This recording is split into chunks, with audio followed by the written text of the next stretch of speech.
pola hidup misalnya? seperti pola makan, pola olahraga, dan lain-lain, dokter. Kalau pola makan ya wajar nggak sih orang tua masak apa yang anak ikut juga nggak sih? Nggak ya? Eh, Mungkin mempengaruhi kayak obesitas atau gimana gitu, dokter. Bagus, bagus. Ada lagi yang mau menjawab. Kalau sekarang kan yang terjawab jawaban kalian itu adalah pola berpikir, pola makan. Ada lagi yang mau mencoba menjawab apa saja sih? Izin dokter. Izin, izin dokter. Langsung aja kalau nggak, saya juga sulit itu karena resi. Boleh. Mungkin ciri fisik dokter seperti warna mata, warna rambut, bentuk rambut ikal atau lurus gitu dok. Imam ya ini ya, Imam Ropit. Oke. Ya, terima kasih atas pendapat-pendapatnya. Jadi secara umum sebetulnya kalian sudah memahami dan mengetahui bahwa yang diwariskan, pola pewarisan sifat itu adalah baik karakteristik yang bisa kita observasi, contohnya penampilan fisik atau phenotype, maupun yang tidak bisa diobservasi, contohnya golongan darah, ataupun yang tadi traits atau behavioral traits dari seorang anak. Tapi perlu dipahami bahwa dalam pewarisan sifat ini ada banyak polanya, tidak hanya melulu adalah murni diwariskan melalui genetik, tapi juga ada yang sifatnya percampuran antara faktor genetik dan faktor lingkungan yang tadi disebutkan oleh salah satu teman kalian. So, kita mulai aja. Kuliah hari ini adalah tentang how things are being passed on from our parents to the offspring. Legacy atau patterns of inheritance. Outline kuliah saya nggak akan lama, walaupun slide-nya mungkin ada 40-an slide, tapi outline-nya cuma dua nih, Dek. Ada Mendelian inheritance dan ada yang non-Mendelian inheritance. Untuk Mendelian inheritance, saya pikir kalian sudah cukup familiar, sudah sering mendengar nama Bapak Gregor Mendelian ya. Ada yang ingat nggak? Beliau itu dikenal sehingga namanya banyak didengungkan karena jasanya dalam menemukan apa? Ada yang ingat penelitian yang Izin dokter, lakukan apa? karena beliau meneliti porosan sifat pada kacang polong kalau tidak salah. Betul. Jadi peace ya. Dari cuma ngeliat kacang polong, beliau bisa menentukan bahwa wah ini pola pewarisannya ternyata kayak gini nih. Dari sekedar mengamati kacang polong. Maka dari itu observasi sederhana pun sebetulnya bisa melahirkan suatu temuan yang bermanfaat. Jadi nanti kalau kalian masuk ke skripsi, jangan terlalu muluk-muluk berpikir bahwa wah saya mau dapat Nobel nih, saya mau menemukan apa enggak. Observasi sederhana itu juga bisa sangat bermanfaat. Contohnya dari Bapak Mendel itu sendiri. Jadi kita mulai nih masuk ke yang namanya Mendelian inheritance. Mendelian inheritance itu polanya cukup empat yang paling sering dibahas atau dipelajari. Pertama, autosomal dominan, kedua, autosomal resesif, ketiga, X-linked dominan, dan X-linked resesif. Cukup empat ini aja yang kalian pahami, insya Allah it will go a long way. Jadi tidak perlu nanti ada yang ini, ada yang itu, cukup empat ini aja yang kita akan coba bahas satu persatu. Pertama, autosomal dominan.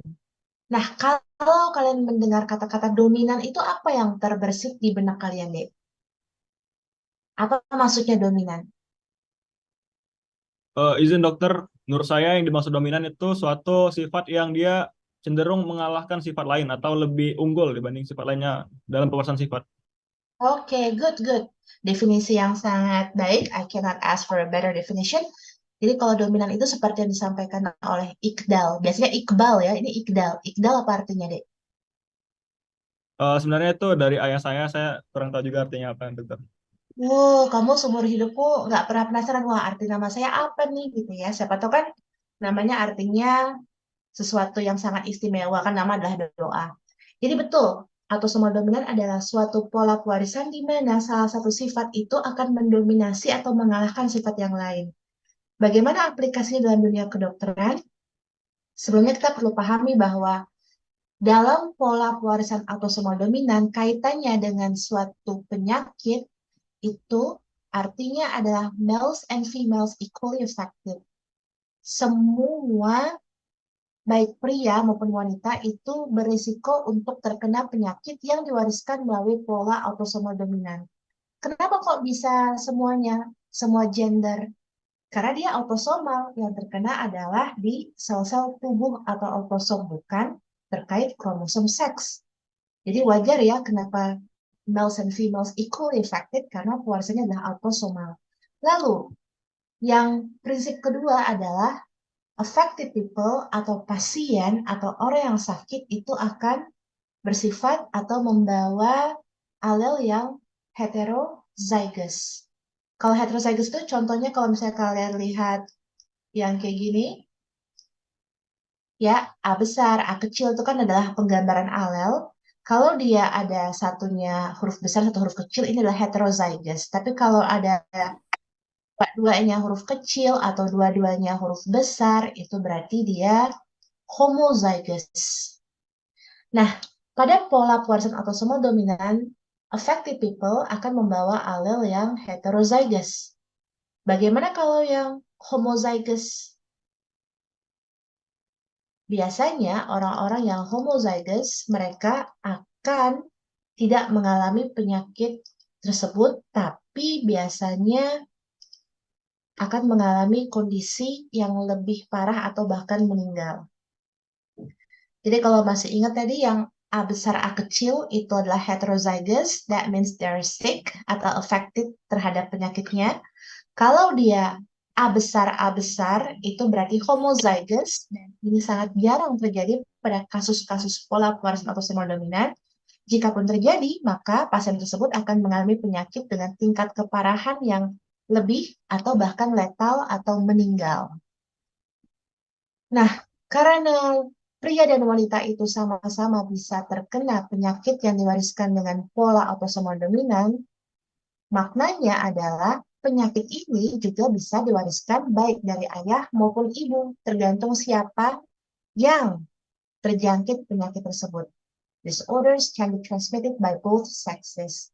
Contoh penyakitnya apa sih, Dok? Nah, inilah yang harus kalian bisa pahami dan ketahui. Penyakit-penyakit apa saja sih yang single gene disease yang diwariskan dengan pola pewarisan autosomal dominan? Contoh yang paling mudah adalah achondroplasia atau dwarfism atau kekerdilan. Kalau dwarfism atau kekerdilan saya pikir sudah cukup familiar ya. Contohnya aja di Indonesia ada artis yang memang kerdil, Ucok Baba, mungkin kalian sebagai Gen Z tidak terlalu mengenal, tapi mungkin kalau misalnya lihat di berita-berita infotainment, beliau masih sering ditampilkan, itu dwarfism. Neurofibromatosis itu yang penuh dengan kutil di wajahnya. Atau apa ya, Dek, yang kemarin saya lihat ada di TikTok atau Instagram yang keluarga Manurung ya, yang di Medan ya, yang tampak banyak mengalami kelainan. Nah, itu autosomal dominan tuh. Terlihat ya, females and males equally affected, dan mereka memang run in the family. Banyak sekali yang terkena penyakit tersebut. Kalau kita coba lihat pakai Punnett Square, ini namanya Punnett Square, kita lihat nih ya. Jika misalnya ayahnya yang sakit dilambangkan dengan gambar yang sudah diarsir dan alelnya ada huruf A besar A kecil, ingat alel dominan dilambangkan dengan huruf besar. Jika dia menikah dengan seorang wanita yang normal, tidak ada alel dominan, maka kemungkinan anaknya akan mengalami sakit yang sama dengan ayah itu adalah 1:1 atau 50-50. Dan this chance itu berlaku untuk semua kehamilan ibunya. Jadi nanti kalau misalnya keluarga yang menurun itu salah satunya menikah dengan orang yang tidak mengalami penyakit tersebut, kemungkinan anak mereka akan mengalami sakit yang sama itu 50-50, 1:1 untuk semua kehamilan atau kelahiran. Ini kalau seandainya kita lihat, tadi kan pada saat skenario ada menyinggung pedigree. Pedigree itu adalah family tree atau silsilah keluarga. Kalau kita lihat pada silsilah keluarga pasien-pasien dengan penyakit yang diwariskan melalui pola autosomal dominan, itu akan terlihat suatu gambaran di mana setiap generasi, ini adalah generasi 1, ini adalah generasi 2, ini generasi 3, dan ini generasi 4. Di tiap generasi akan ada orang yang sakit atau affected people. Karena apa? setiap orang yang sakit, dia akan memiliki chance untuk mewariskan penyakitnya 50-50 ke anaknya.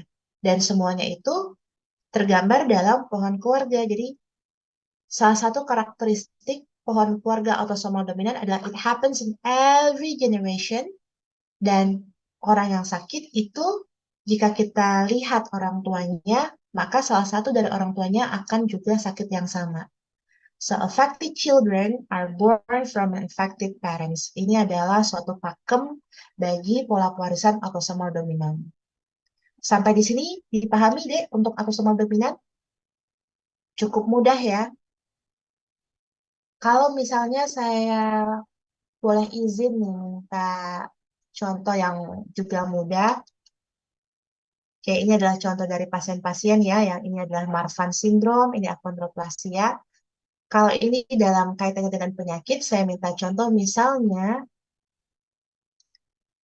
siapa tadi ketua angkatan Ramadhani ya? Betul ya Ramadhani ya? Iya, Dok. Ya Ramadhani. Kalau misalnya ini adalah kita ibaratkan Ramadhani. Ramadhani kan rambutnya lurus ya. Yang cewek yang rambutnya agak ikal siapa dek? Saya nggak bisa lihat. Kalau di ruang kelas bisa lihat nih. Coba deh yang aku dulu yang rambutnya agak ikal-ikal gimana? Nggak ada. Ya udah saya mengambil nama yang saya lihat ya. Tania, Tania Putri Zahira. Rambutmu seperti agak bergelombang. Iya, dokter. Ya, bergelombang ya, kita anggap ya. Oke, ya menggambar pakai ini nggak bisa. Nggak enak. Oke, misalnya ya. Nggak apa-apa ya, agak double chin dikit ya Tania. Oke, oke. Misalnya nih Ramadhani sama Tania tiba-tiba ternyata, wah timbul perasaan saling suka ya, siapa tahu gitu ya. They both fall in love with each other, lalu memutuskan untuk mau menikah. Nah, kalau nikah biasanya kalau Allah kasih rezeki punya anak gitu ya. Kalau misalnya mereka berdua menikah, terus kalian semua hadir nih ke acara kondangannya mereka berdua, bukan menikah ya, pada saat mereka udah punya anak, akikahan gitu ya kalau di Islam. Penasaran tuh misalnya, anak kalian rambutnya lurus kayak si Ramdhani atau rambutnya ikal kayak Tania. Kita ibaratkan rambut yang lurus itu adalah yang hurufnya besar, L besar. Kira-kira anak si mereka berdua ini bakal rambutnya ikal atau rambutnya lurus deh?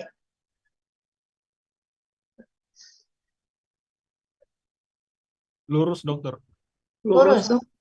Lurus, Iya. dokter. Jadi rambut si Tania yang L-nya kecil karena dia resesif untuk ikal tidak akan timbul di anaknya sama sekali. 50-50 dok. Eh, 50-50 Apakah tuh. anaknya akan kalau misalnya terus satunya begini? Itu gimana? Gelombang kayaknya, dok. Gelombang ya, gelombang cinta. Gimana nih? Jadi gelombang apa lurus? Ada 3 Gelombang. kemungkinan.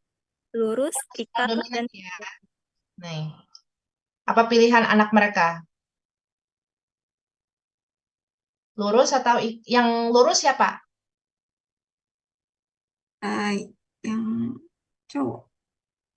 Yang maksudnya yang memilih opsi bahwa anak mereka akan lurus gimana?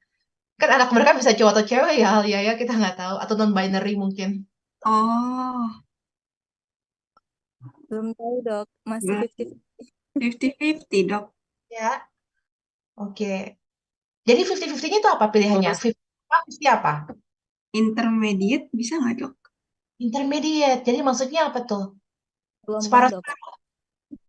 Nggak lurus, tapi juga nggak terlalu keriting, nggak terlalu ikal gitu. Jadi di tengah-tengah. tengah gitu ya. Ingat untuk autosomal dominan dia tidak ada yang namanya kodominan ya.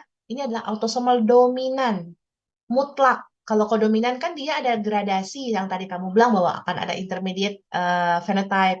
Nah, ini either one or the other. Jadi pilihannya adalah entah 50-50 anaknya rambut lurus, apa 50-50 anaknya rambutnya ikal seperti ibunya. Jadi kalau misalnya ini adalah L besar, L kecil, ini adalah L kecil ya. Coba kita buat Punnett square-nya berarti adalah L besar dengan L kecil. L besar dengan L kecil. Baru ada L kecil, L kecil, L kecil, L kecil. Jadi setiap kehamilan Tania nanti, anaknya adalah 50% itu rambutnya lurus, atau 50% rambutnya akan ikal. Gitu ya, Dek. Tidak ada in between untuk autosomal dominan. Ini kalau kita aplikasikan pada suatu sifat umum nih, karakteristik umum misalnya adalah jenis rambut. Tapi kalau pada penyakit juga akan sama. Jadi 50% dia anaknya akan sakit sama seperti bapaknya atau 50% akan sehat sama seperti ibunya. Sampai sini sudah bisa dipahami? Tidak ada kodominan atau intermediate phenotype. Paham, Dok. Paham, dokter. Paham, Oke. Dok. Kalau misalnya nih ya, yang juga lebih contoh lebih populer misalnya tahu Spider-Man kan ya Dek ya? Biasanya anak-anak zaman sekarang nih cukup berpengetahuan wawasan. Nah, kalau seandainya si Spider-Man, siapa namanya Spider-Man? Tom Holland ya. Tom Holland itu menikah sama si ceweknya, si Zendaya itu. Tom Holland dianggap dia membawa sifat dominan Spider-Man. Sementara kalau si Zendaya kan dia nggak ada sama sekali tuh. Anak mereka bakal bawa sifatnya si Tom Holland atau normal kayak Zendaya? 50-50, Dok. 50-50 dong. Spider-Man, Dok. 50-50 betul. Jadi 50% mungkin bakal ada ability seperti Spider-Man kayak si Tom Holland atau 50% lainnya akan live a normal life kayak si mamahnya si Zendaya.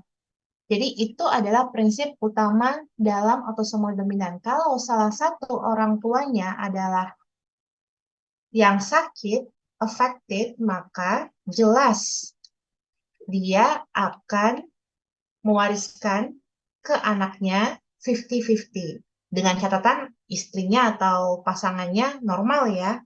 Kalau menikah sesama yang sakit, tentu Punnett square-nya ini akan berubah, tidak lagi 50-50. Jadi nanti kalau soalnya di ujian tuh diamati ya, dia menikah dengan orang yang juga sama-sama sakit atau menikah dengan orang yang sehat. Nanti pada saat real life praktek sebagai dokter pun juga diamati menikahnya dengan sama sakit atau dengan yang sehat. Oke, paham ya Dek ya? Sejauh ini autosomal dominan mudah-mudahan cukup dipahami. Sekarang kita lanjut ke yang namanya autosomal recessive.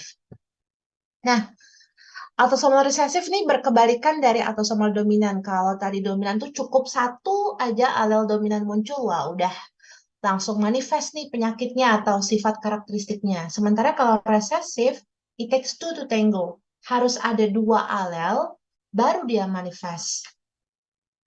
Oke, kita lihat. Dok, kalau misalnya harus ada dua alel, apakah akan ada preferensi jenis kelamin? Tidak. Lagi-lagi kita kembali ke istilahnya autosomal. Dia mengenai sel-sel tubuh. Jadi, baik pria maupun wanita bisa terkena penyakit ini. Lalu kalau yang autosomal dominan tadi, orang-orang yang sakit membawa alel heterozygous. Bagaimana dengan orang-orang yang sakit dengan pola pewaris autosomal resesif? Mereka membawa alel yang sifatnya homozygous. Jadi kalau misalnya tadi ini adalah affected people di autosomal dominan pattern, begitu masuk ke autosomal resesif, mereka adalah carrier. Yang gini carrier ya. Kalau yang sakit adalah yang homozygous, A kecil. Yang dianggap sehat adalah yang A besar. Ini adalah simbolisasi aja ya Dek ya, tapi mudah-mudahan bisa dipahami. So this carrier harus menikah dengan sesama carrier baru bisa ada chance anaknya menderita penyakit menderita penyakit yang diwariskan dengan autosomal recessive. Oke. Nanti kita coba pakai contoh biar lebih enak. Lanjut. Kalau seandainya tadi di awal dibilang, kenapa bisa mirip sesama saudara? Karena ada same genetic makeup. Nah, Kalau kita menikah dengan sesama saudara, ya bukan juga dengan incest saudara kandung ya. Kadang-kadang kalau di beberapa suku itu ada dengan sepupu atau dua pupu. Pernikahan sedarah tidak dianjurkan dan direkomendasikan terkait genetika kedokteran karena apa? Semakin dekat hubungan kekerabatan, semakin banyak gen yang sama. Berarti chance untuk sesama carrier untuk menikah itu menjadi besar. Kalau sesama carrier menikah, maka bisa menimbulkan penyakit pada anaknya. Kalau pola penyakit tersebut adalah autosomal recessive. Contoh penyakit yang diwariskan dengan pola pewarisan autosomal resesif adalah yang paling sering itu thalassemia. Thalassemia, mudah-mudahan sudah banyak yang paham bahwa ini adalah suatu kelainan darah di mana ada kegagalan pembentukan rantai alfa dan rantai beta globin. Sehingga biasanya keluhan pasien adalah HB-nya selalu rendah. Thalassemia ini tidak selalu mutlak bahwa parah, harus transfusi. Ada juga thalassemia yang sifatnya minor. Jadi mereka keluhannya paling hanya anemia ringan. Nah, lalu contohnya selain thalassemia adalah congenital adrenal hyperplasia, cystic fibrosis, dan juga Friedreich ataxia. Oke. Kita lihat kalau tadi ada Punnett square di autosomal dominan, inilah Punnett square di autosomal resesif. Terlihat beda ya, Dek ya? Kalau tadi simulasinya adalah yang sakit menikah dengan yang normal, maka anaknya akan 50-50% sehat dan sakit. Kalau ini butuh 2 orang carrier menikah, baru nanti akan ada chance bagi anaknya 1:2:1. Artinya 25% akan sehat, 25% akan sakit, dan 50% akan menjadi carrier, sama seperti si orang tuanya. Oke, sejauh ini bisa dipahami ya, Dek? Contohnya lagi nih, saya masih mau minjem nama. Siapa yang rela saya pinjam namanya? Yang cowok paling ganteng di kelas kalian siapa yang paling ganteng? Siapa deh yang paling ganteng? Atau ada cowok-cowok yang mengaku bahwa, wah saya ganteng nih, tidak terkalahkan. Ada yang merasa ganteng?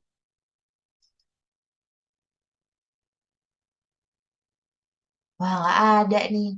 Yang cewek, menurut kalian siapa yang paling ganteng? Saya minta 1 nama. Izin dok, Eza. Mana yang namanya Eza? Coba saya lihat dulu. Mana, Dek? Coba, Dek, raise hand yang namanya Eza. Henry Eza bu namanya bu. Dok, Hendri nama Eza. Henry Eza. Iya dok, Hendri Eza dok. Giliran Iya gini dok, aja Henry kalian Aza banyak dok. yang buka Henry mic Aza ya. dok. Yang paling kece itu dok. Paling ganteng kece. Paling kece, ganteng. Sebetulnya agak bingung juga yang merekomendasikan cowok ganteng adalah sesama cowok ya. Iya dok, kami aja sesama cowok aja ngelihatnya dok Kalian ganteng banget diam-diam dok. nge-crush sama Eza ya. Oh, nggak ada obat ya.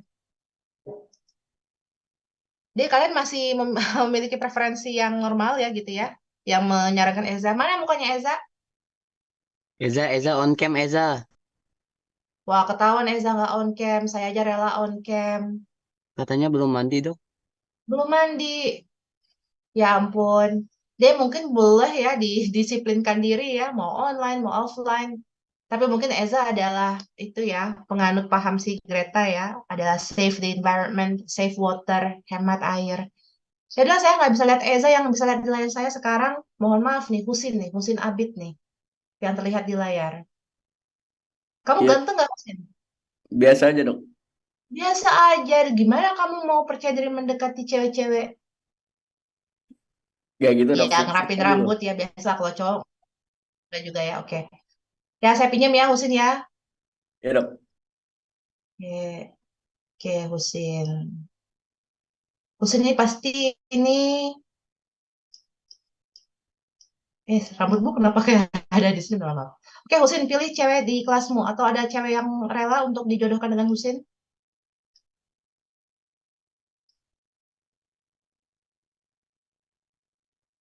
Oke, misalnya Husin nih. Husin, kamu mau sakit apa? Kenapa dok? Mau sakit apa? Kan kita mau buat analogi simulasi nih. Kamu mau sakit apa dipilih? Tadi kan saya udah kasih tuh contoh sakit-sakit yang diwariskan dengan autosomal resesif. Kamu mau sakit yang mana? Apa aja dok, bebas dok. Kan Apa aja ya, contoh. tapi nauzubillah ya. Talasemia, saya anggap kamu talasemia. Kamu sakit talasemia. Yang cewek yang ganteng siapa yang bisa mendampingi Husin? Cewek yang ganteng, cewek yang cantik. Waktu saya ngasih materi skill lab, kayak cantik-cantik semua cewek-ceweknya nih. Mana, Dek? Cantik-cantik FK?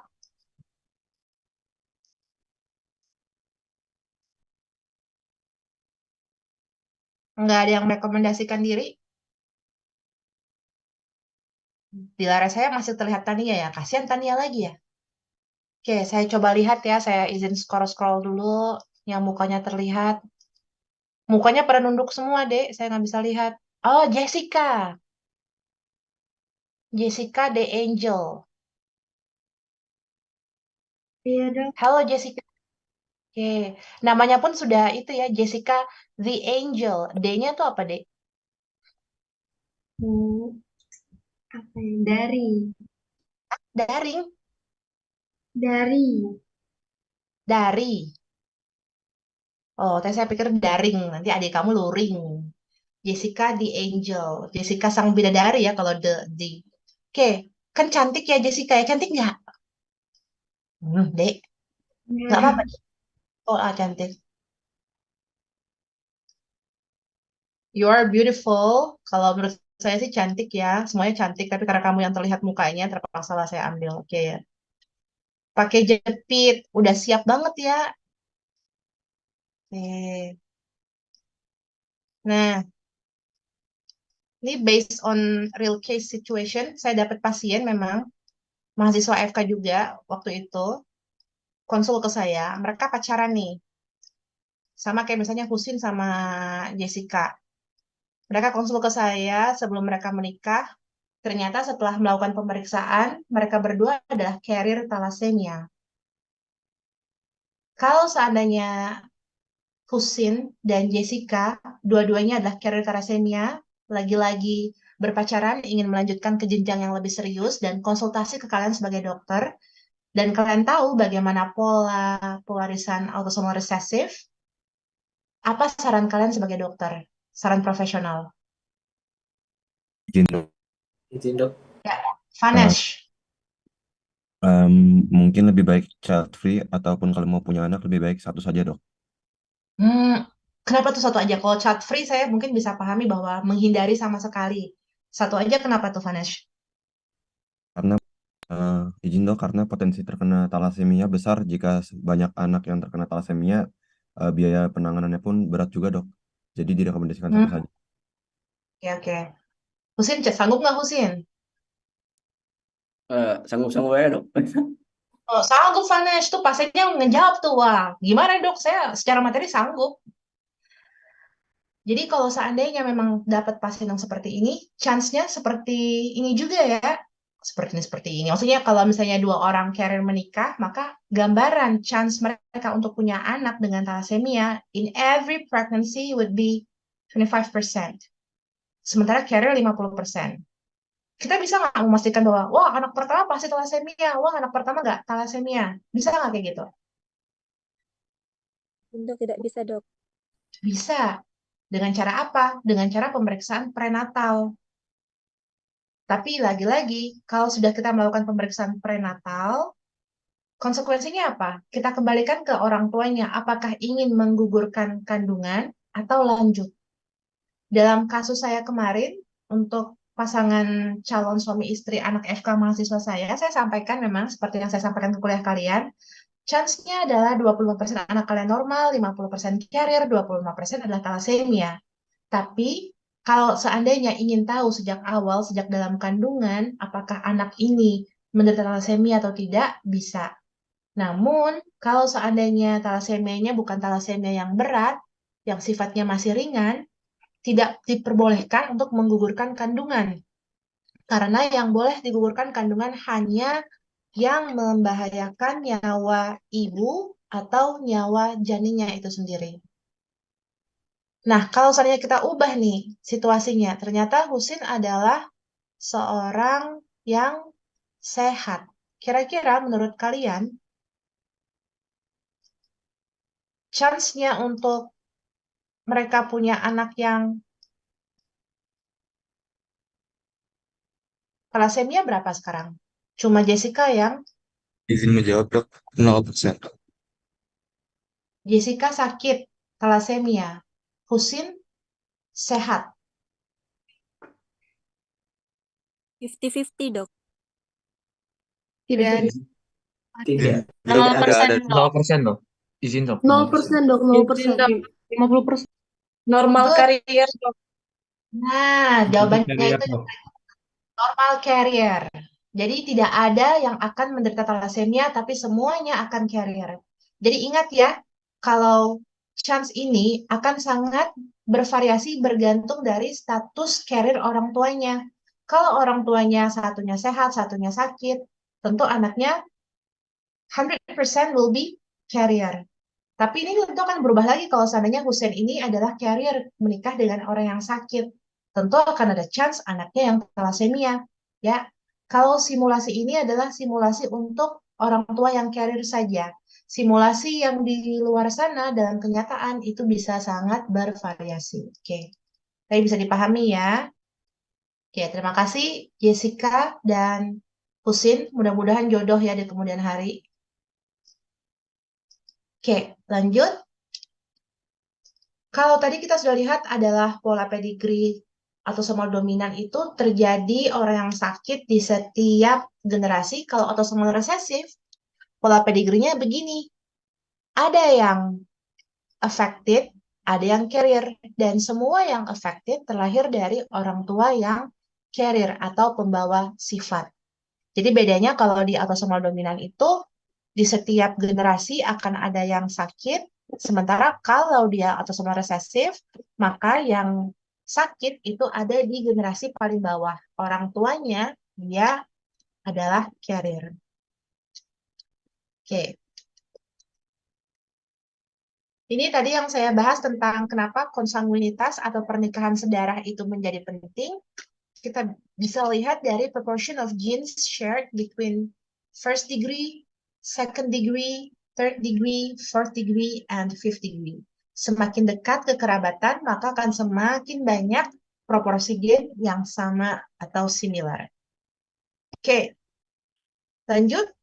Kita ke X-linked dominan. X-linked dominan, kalau lihat dari kata-katanya terkait kromosom X, artinya ini sudah ada preferensi jenis kelamin, tidak lagi males and females equally affected.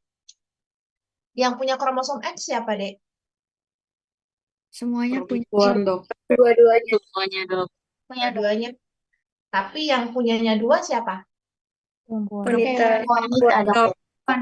Perempuan dok. Itu yang akan menjadi salah satu tolak ukur bagaimana tingkat keparahan penyakit-penyakit yang diwariskan melalui X-linked dominant. Kalau kita bilang males and females will be equally affected karena both sexes itu punya kromosom X. Tapi karena perempuan punya dua kromosom X, konsekuensinya adalah females will be less severely affected. Karena kita punya dua kromosom X, satu rusak, masih ada satu lagi, sorry tangannya salah ya. Jadi kalau misalnya satu rusak, tinggal satu lagi yang akan bekerja. Sementara kalau cowok, satu rusak, hilang sama sekali, tidak akan ada kromosom X yang sehat nih. Sehingga kalau cowok, mereka akan sangat-sangat terefek oleh penyakit ini. Dan tapi salah satu juga yang menjadi concern adalah kita kromosom X dapatnya dari mana? Dapatnya dari ibu. Sehingga kalau cowok itu sakit dengan penyakit yang X-linked dominan, maka tidak ada male-to-male transmission. Artinya apa? Ayah yang sakit tidak akan mewariskan penyakit ini ke anaknya. Sementara ibu yang sakit baru bisa mewariskan penyakit ini ke anaknya. Contohnya apa? Penyakitnya tidak terlalu lazim dijumpai, tapi tetap ada, bisa kita temui dalam kehidupan sehari-hari, contohnya inkontinensia pigmenti dan Rett syndrome. Inkontinensia pigmenti ini adalah suatu keadaan di mana penuh bercak-bercak dalam tubuh seseorang, jadi kayak banyak banget apa namanya deh, tompel ya kalau orang awam ngomongnya, jadi bercak-bercak di seluruh tubuh, itu akibat pigmen yang tidak bisa dikendalikan atau diregulasi. Lalu untuk Rett syndrome ini adalah suatu kondisi kelainan yang mempengaruhi intelektualitas seseorang, jadi ada disabilitas intelektual. Oke, ini adalah contoh dari Punnett Square jika ibunya yang sakit. Kalau ibunya yang sakit, maka anaknya 50-50 bagi cowok maupun cewek. So affected female will transmit the mutation to half her sons and half her daughters. Jadi kalau anaknya cowok 50-50 akan sakit, anaknya cewek 50-50 juga akan sakit. Sementara kalau yang kenanya bapak-bapak ini kan dia nggak akan mewariskan kromosom X ke anak cowok, karena anak cowok cuma dapat kromosom X dari ibu. Akibatnya apa? Semua anak ceweknya akan terkena, tapi anak cowoknya akan sehat walafiat. Jadi perbedaannya ini ya, kalau X-linked dominan, yang pertama adalah females atau wanita itu tetap sakit tapi less severe, sementara cowok pasti akan sakit, dan ketika mereka mewariskan penyakit ini ke anaknya, para bapak tidak akan mewariskan ke anak cowok, tapi hanya mewariskan ke anak cewek. Para ibu akan mewariskan secara adil, baik anak cowok maupun anak cewek. Sampai di sini saya pikir bisa dipahami. Ada yang mau ditanyakan terlebih dahulu? Atau aman? Aman ya dek, kita lanjut ke X-linked recessive. Apakah akan sama menurut kalian X-linked recessive? Apakah sama-sama males and females equally affected? Ada yang mau berpendapat?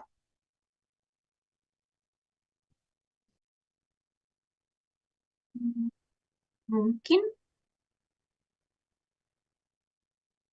Mungkin. Itu kayaknya menggantung banget ya, mungkin. Udah tanya. Ada yang mau berpendapat lagi yang lebih berupa statement? Mungkin. Gitu misalnya ya, bukan mungkin. Ya, kita lihat ya. Kita kan mau kejar ya, supaya nggak sampai jam 5 tadi ya. Oke, nih, X-linked recessive. Males will be affected. So, what happened to females? Females will be carrier. Kalau tadi X-linked dominan, males and females equally affected, hanya berbeda derajat keparahan. Untuk X-linked recessive, hanya pria yang akan sakit, sementara untuk wanitanya akan menjadi carrier atau membawa sifat. Lalu gimana tentang pewarisannya? Transmission will happen through carrier female, sama seperti X-linked dominan. Yang mewariskan itu hanya ibu. No male to male transmission. Contoh penyakitnya apa? Kalau kalian ingat pada saat pemeriksaan fisik, beberapa mungkin ketemu dengan saya ya pada saat pemeriksaan fisik di Layo untuk mahasiswa baru, periksa pakai Ishihara kan teh ya. Ada buku-buku, nah itu adalah untuk melihat color blindness. Color blindness atau buta warna itu pola pewarisannya adalah X-linked recessive. Yang akan mengalami buta warna hanyalah anak-anak cowok, anak-anak cewek enggak. Tapi yang mewariskan sifat buta warna itu adalah dari ibu. Lalu ada Duchenne muscular dystrophy, adalah suatu kelainan progresivitas mengenai sistem muskuloskeletal atau otot dan tulang. Lalu ada juga Fragile X syndrome, adalah kelainan disabilitas intelektual. Oke, ini pedigree-nya. Hampir sama kayak yang si autosomal recessive, akan ada yang carrier, akan ada yang sakit. Tapi kalau kalian lihat, wah, yang sakit hanya cowok ya. Kalau misalnya di keluarga kalian tanya misalnya, wah yang sakit cuma yang bawa bapak nih, nggak ada cewek-cewek yang sakit. Sudah terpikir bahwa ini kemungkinan X-linked recessive, karena yang sakit hanya pria. Kalau yang sakit ada pria dan wanita, tapi yang wanita cenderung lebih ringan penyakitnya, yang terbanyak X-linked dominan. Jadi dari wawancara dengan pasien aja pun kan sudah bisa mengira-ngira ini adalah pola pewarisan apa, dan kalian bisa edukasi nanti ke depannya. Misalnya kalau ada yang lagi hamil nih di keluarga tersebut, pas saat USG, jenis kelaminnya laki-laki, kalian bisa berikan edukasi warning bahwa wah kalau anak laki-laki ini bisa terkena penyakit yang sama dengan omnya, atau misalnya kakeknya, atau sepupunya yang cowok. Jadi inilah manfaat kalian juga mempelajari mengenai pola pewarisan sifat. Oke. Ini adalah contoh-contoh simulasi kalau misalnya ibunya yang carrier dan ini adalah simulasi kalau ayahnya yang sakit. Kalau ibunya yang carrier terlihat ya, yang anak cewek akan either normal dan juga carrier, yang anak cowok 50-50. Bisa sakit, bisa normal. Kalau bapaknya yang sakit, lihat yang ceweknya semuanya akan normal carrier dan cowoknya akan normal male. Tidak akan ada yang affected asalkan pasangannya juga sehat. Oke. Karena kita sudah membahas mengenai keempat pola Mendelian ini, apakah ada yang ingin ditanyakan sebelum kita lanjut ke non-Mendelian? Silakan, Dek. Izin bertanya dok, Ya, silakan isu. misalnya dok untuk kasus buta warna tadi dok, misalnya ibunya itu carrier, sedangkan ayahnya itu menderita dok. Berarti ada kemungkinan anaknya yang cewek dok, yang cewek itu bisa menderita dok, apa enggak? Tetap carrier. Nih, kita coba gambar ya. Lebih mudah kan kalau digambar. Misalnya ibunya adalah carrier. Iya dok. Oke. Bapaknya menderita. Menderita dok, iya. Oke. Tadi kita sepakat buta warna pewarisannya apa? Yang laki-laki penderita, yang perempuan carrier. X-linked recessive kan? Iya dok. Coba buat nih.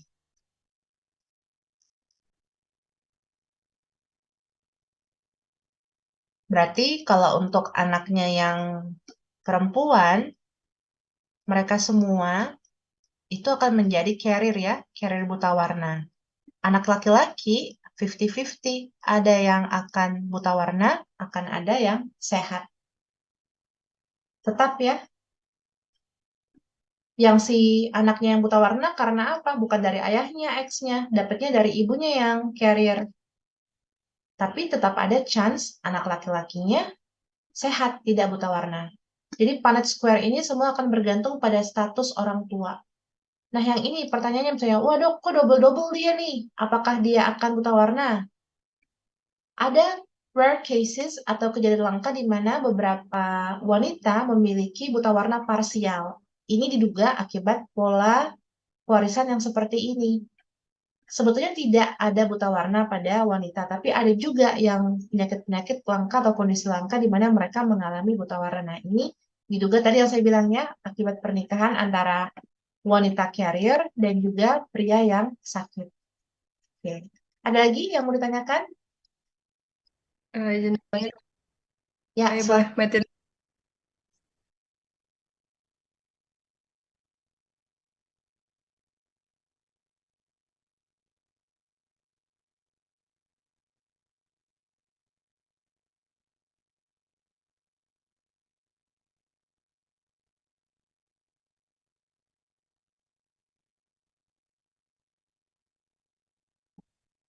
Itu pertanyaan bagus tuh yang akan membawa saya pada take home message untuk topik yang Mendelian.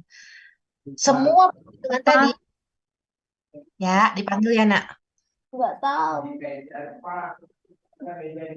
Oh iya, mungkin. Ya. Sudah ya, kalau udah dipanggil dimatiin lagi ya, mute lagi ya. Nah, jadi pertanyaan tadi Metia tadi itu adalah take home message saya bahwa the chance of passing a genetic condition ini, penghitungan tadi yang ada 4 penghitungan itu bukan berarti bahwa untuk anak 1, 2, 3, 4, tapi penghitungan untuk tiap kehamilan. Jadi chance-nya 50%, 50%, 1:1 itu adalah untuk anak 1. Anak kedua gimana chance-nya? Sama lagi 50-50. Lalu yang tadi 25%, 50%, 25%. Itu juga adalah penghitungan risiko untuk setiap kehamilan. Apakah kalau kehamilan pertama sudah terkena misalnya thalassemia, anak kedua, ketiga akan aman? Tidak. The same risk will happen. Jadi sama, nggak bisa kita bilang bahwa wah selamat bu, anak pertama thalassemia, yang kedua sehat. Nggak bisa. Jadi semuanya akan sama. Kita harus menyampaikan bahwa penghitungan ini berlaku di semua kehamilan. Mau ibunya hamil 10 kali pun akan sama. Begitu ya Metnya ya, dan juga ada yang lain.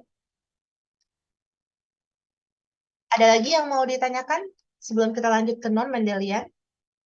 Izin bertanya dok, tadi kan Ani? disampaikan autosomal dominan itu bisa terkena atau nggak terkena. Nah itu ada kemungkinan carrier nggak dok?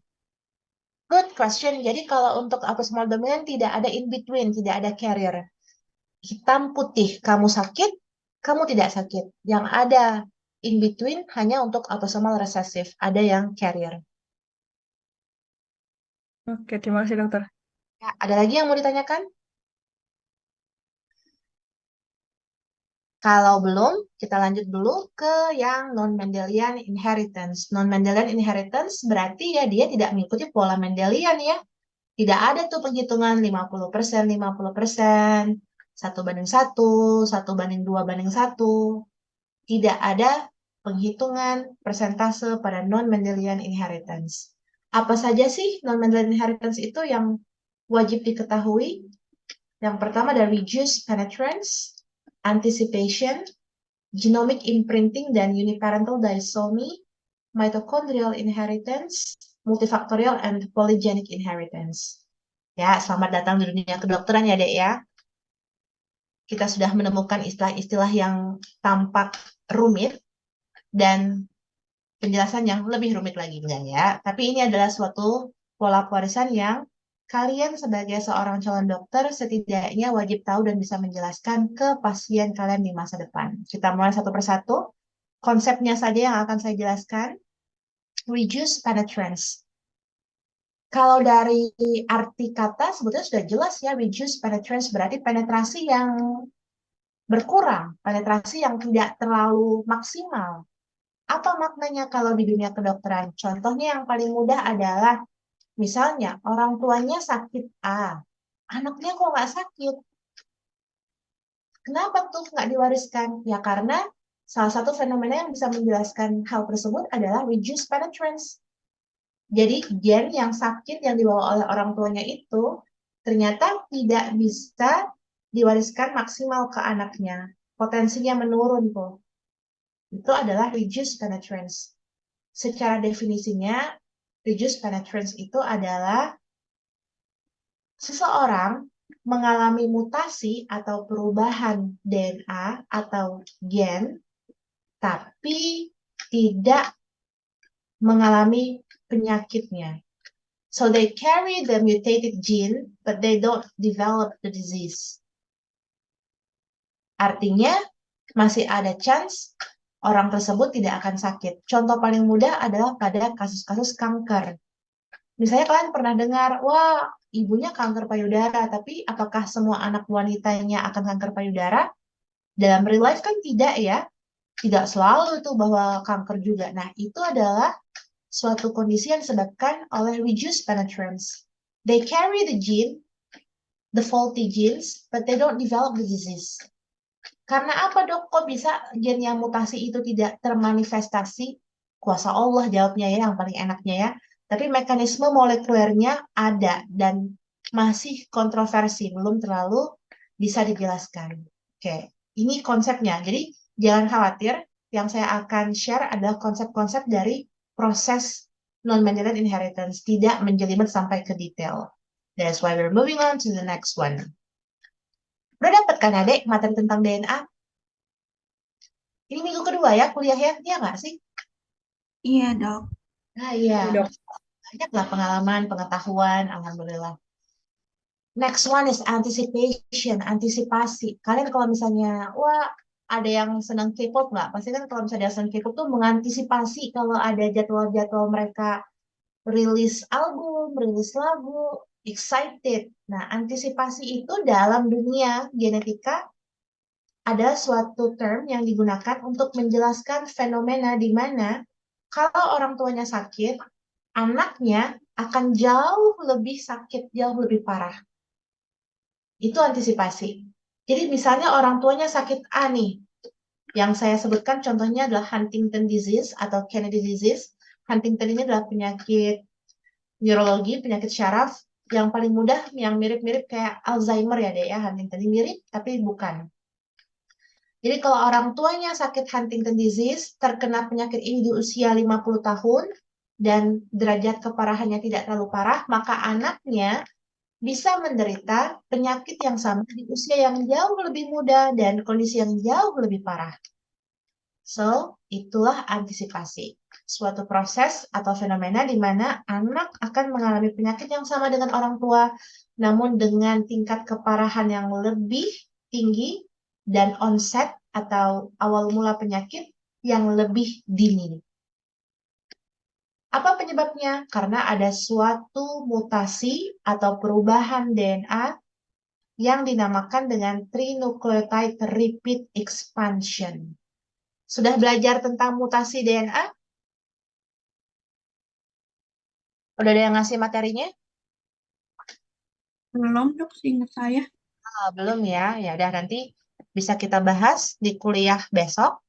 Nah, kalau trinucleotide repeat expansion ini adalah suatu penambahan repeat. Masih ingat codon atau 3 basa nukleotida yang dibaca bersama-sama kayak A, G, T, C, G, G. Nah, itu adalah codon. Atau kita sebutnya trinucleotide ya, 3 nukleotida. Kalau misalnya C, G, G tadi jumlahnya ada 10, itu berarti ada repeat, ya kan ya? Nah, kalau normalnya 10, tiba-tiba tidak normal jadi 30, 50. Itu adalah trinucleotide repeat expansion. Jadi penambahan atau pengulangan repeat di luar rentang normal. Itu adalah penyebab mengapa terjadinya fenomena yang dikenal dengan nama antisipasi. Oke, sejauh ini bisa dipahami, Dek? Aman? Bisa, Dok. Oke. Alpha Midi, Gamaleus, Betavia ya. Next, kita ada genomic imprinting. Genomic imprinting, kalau misalnya kalian pernah nonton atau baca Twilight, ada yang pernah tahu Twilight? Mungkin di luar zaman kalian ya, itu ya. Ada yang baca atau mengikuti Twilight bergembira itu? Jadi kalau misalnya kalian ingat, di Twilight itu ada imprinting untuk si anaknya dari pasangan vampire itu. Nah, imprinting di dunia kedokteran genetika berbeda dengan imprinting di dunia-dunia fiksi. Atau kalian ada yang nonton atau baca Percy Jackson, itu juga ada tuh membahas tentang imprinting. Ada yang ngikutin nggak? Oh, nggak ada juga. Oke. Memang beda zaman itu jauh ya, Dek ya. Susah untuk mengikuti zaman kalian. Kalian kalau ditanya Harry, yang jawabnya apa? Harry apa? Harry Potter. Oh, kamu kok anak milenial. Harusnya zaman-zaman Gen Z ini Harry Styles ya. Ya nggak sih? Kalau masih Harry Potter berarti kalian anak-anak generasi saya itu. Atau kalau ada yang jawabnya Harry Maguire berarti seneng bola ya. Ada nggak yang seneng bola? Jadi kalau misalnya genomic imprinting, itu apa sih? Kalau imprint itu kan kesannya kayak menempelkan sesuatu sampai lengket tuh. Nah, apakah sama? Ternyata kalau genomic imprinting itu berawal, kita harus tahu dulu, paham dulu bahwa kita ini adalah perpaduan dari ibu dan ayah. Ibu ngasih satu paket gen, ayah ngasih satu paket gen. Makanya jadilah kita. Ya kan ya? Tapi pada genomic imprinting, ternyata salah satunya itu tidak berfungsi. Jadi ibaratnya kayak dysfunctional family. Ada ayah dan ibu lengkap, secara fisik ada, tapi mentally they're not available. Salah satu dari mereka. Misalnya, kalau dalam kasus genetik, ada gen ayah, ada gen ibu, namun salah satunya itu bisa tidak aktif atau turn off. Kalau tadi saya ibaratkan, tadi ibaratnya keluarga ya, ada sosok ayah, ada sosok ibu secara fisik dalam suatu keluarga atau rumah tangga, namun misalnya si ayah itu mentally unavailable, jadi dia tidak memberikan sumbangsih atau kontribusi dalam keluarga, tapi secara fisik ada. Nah, itulah genomic imprinting di dalam dunia genetika. Ada 2 gen ayah dan gen ibu sepaket, tapi salah satunya turn off. Kalau dia yang turn off itu dari ayah, disebut dengan paternal origin. Kalau yang turn off itu dari ibu, maka itu maternal origin. How does it happen? Unclear underlying mechanism. Yet. Sampai saat ini belum diketahui mengapa salah satunya bisa turn off dan yang satunya turn on. Oke. Aman konsep dynamic imprinting? Mudah. Saya pikir udah pintar-pintar semua jadi tidak akan terlalu sulit. Ini ya contohnya ya. Ada dua-dua nih, ada dari ayah, ada dari ibu, tapi yang dari ayah tiba-tiba ada delesi atau ada mutasi, sehingga tetap ada sosok fisiknya, tapi dia tidak berfungsi. Yang tadi saya bilang ya, di keluarga itu ada ayah, ada ibu, tapi si ayahnya dia tidak melaksanakan fungsi ayah. Itu adalah contoh genomic imprinting. Penting untuk memahami ini karena begitu kita bahas uniparental disomy, dia serupa tapi tak sama. Serupanya gimana? Serupanya adalah hanya satu gen yang berfungsi. Yang tadi kalau genomic imprinting kan ada dua sepasang, ada dua dari satu ayah satu ibu. Satunya berfungsi karena satunya tidak hidup atau tidak aktif. Nah, kalau uniparental disomy itu hampir serupa, tapi dalam kasus ini dia benar-benar tidak ada sumbangan dari salah satu pihak. Misalnya lagi-lagi pakai contoh ayah dan ibu. Kalau genomic imprinting ada ayah, ada ibu, tapi ayahnya mentally unavailable. Kalau uniparental disomy itu ayahnya benar-benar tidak ada. Jadi bercerai. Yang ada hanya ibu sebagai orang tua tunggal. Kalau tadi dysfunctional family, ada ayah, ada ibu, tapi ayahnya mentally unavailable atau secara mental tidak berkontribusi. Kalau uniparental disomy, itu keluarga yang sudah bercerai. Jadi hanya ada ayah atau hanya ada ibu. Bisa dipahami, Dek, sejauh ini? Mudah ya kalau kita pakai analogi. Saya pikir dengan menggunakan analogi keluarga bisa lebih mudah dipahami. Ada yang mau ditanyakan sejauh ini? Aman? Kita aman. Alhamdulillah pintar-pintar semua. Lanjut. Mitochondrial inheritance. Nah, mitochondrial inheritance. Kenapa sih perlu kita belajar mitokondria? Berarti yang tadi-tadi warisannya Nukleus. Andre basah. Andre kalau kering gimana? Andre basah, Andre kering. Apa, Dek? Basah tuh apa, Dek?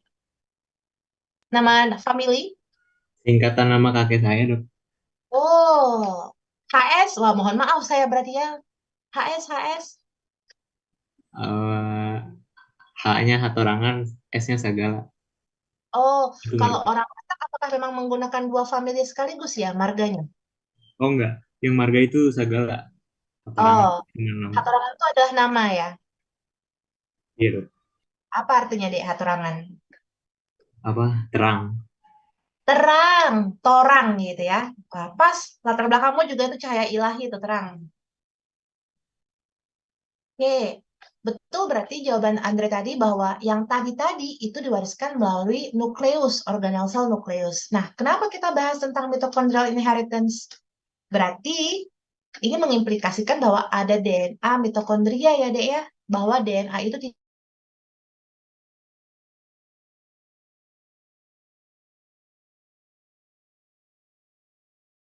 yang dijawab oleh Felicia, wah, betul. Saya boleh lulus. Sperma itu terletaknya di mana, Dek? Ada yang tahu di mana letaknya? Di leher sperma.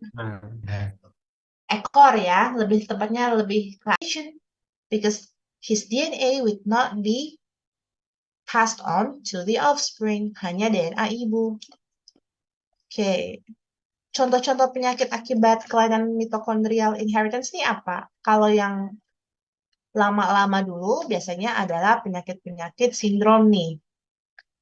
Ada contohnya Lon, ada Melas, tapi sekarang makin ke sini makin banyak yang mencoba mengkaitkan DNA mitokondria kerusakannya dengan penyakit-penyakit umum yang baru-baru ini malah ada senior kalian, bukan senior ya, sudah jauh di atas kalian, dosen yang juga sedang ambil studi spesialis, subspesialis di pulmonologi, mengaitkan dengan kejadian TB.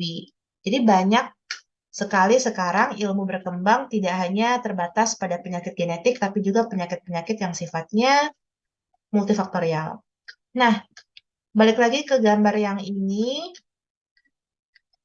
Nih, kalau misalnya kalian lihat, DNA mitokondria ini diibaratkan dengan batang-batang yang berwarna orange atau ini merah yang muda atau merah yang tidak terlalu terang. Kalau semuanya orange atau merah muda, itu berarti keadaannya homoplasmi, tidak ada penyakit. Tapi once they got mutation, apakah langsung akan sakit? Ternyata tidak. Harus banyak dulu baru sakit. Itulah mengapa penyakit-penyakit yang dikaitkan dengan pola pewarisan DNA mitokondria ini sulit diprediksi kejadiannya maupun tingkat keparahannya. Sangat bergantung pada keberadaan DNA mitokondria yang rusak, persentasenya. Kalau misalnya di atas 50% nih baru sakit misalnya. Jadi kita tidak bisa secara valid mengatakan ini akan sakit kalau ibunya sakit. Tidak, bisa aja ibu sakit, anak nggak sakit. Atau sakit tapi tidak terlalu parah. Cukup rumit, tapi setidaknya kalian pahami bahwa pewarisan penyakit melalui DNA mitokondria tidak bisa kita prediksi tingkat keparahannya. Nah, yang terakhir, sebelum 11.30 kita akan selesaikan, adalah pola pewarisan multifaktorial dan poligenik. Bedanya apa? Kalau multifaktorial berarti ada lebih dari satu faktor. Kalau poligenik berarti lebih dari satu gen. Namun tidak ada interaksi faktor lain. Contoh penyakitnya apa sih? Banyak kalau multifaktorial ya. Hipertensi, lalu diabetes, lalu penyakit-penyakit kejiwaan seperti depresi, bipolar, lalu bisa juga nanti ada penyakit-penyakit seperti gastrointestinal disease. Banyak sekali, itu adalah penyakit multifaktorial. Multifaktorial artinya ada faktor risiko lingkungan, seperti misalnya pola asuh ketika usia anak-anak, dan juga ada faktor genetik yang diwariskan oleh orang tua. Jadi kalau misalnya dibilang apakah depresi itu ada faktor genetiknya, faktor keturunannya? Ada. Skizofrenia atau kejiwaan, kegilaan, ada. Hipertensi, kencing manis, ada faktor genetiknya semua. Tapi tetap ada peranan faktor lingkungan. Nah, inilah yang sekarang menjadi tren penelitian untuk mencoba mengidentifikasi apa saja kandidat gen yang menyebabkan penyakit-penyakit tertentu. Bahkan sampai ke selingkuh deh ada penelitiannya. Ada nggak gen selingkuh? Tapi bukan berarti kita harus justifikasi, sorry, I cheated because I have that in my genes. Nggak boleh juga gitu ya. Keturunan kok selingkuh? Nggak boleh. Kekerasan, agresivitas, juga ada gen untuk kekerasan itu sendiri. Tapi lagi-lagi, kita adalah manusia yang dibekali dengan kemampuan berakal dan free will dari Tuhan.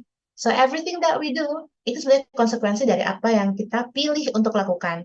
We cannot just langsung blatantly blame the genes that we carry. Jadi semua hal yang kalian lihat di dunia kedokteran ini, baik traits yang terukur dan tidak terukur, ada faktor genetiknya. Kalian misalnya lebih suka, ada yang tahan kopi, ada yang nggak tahan kopi, itu juga ada gennya. Those who don't like veggies, yang nggak suka sayur karena pahit, itu juga ada gennya. Tapi lagi-lagi kita kan bisa menentukan, tahu sayur sehat ya, pahit-pahit dikit nggak tahan nggak apa-apa. Laktos intoleran, susu juga ada. Kalian suka misalnya berkesenian, minat dan bakat, itu semuanya juga ada kalau ditelusuri ada dalam gen. Karena saya sehari-hari juga bekerjanya dealing with that kind of stuff. Jadi, it's safe to say kalau semua traits itu ada strong genetic factors.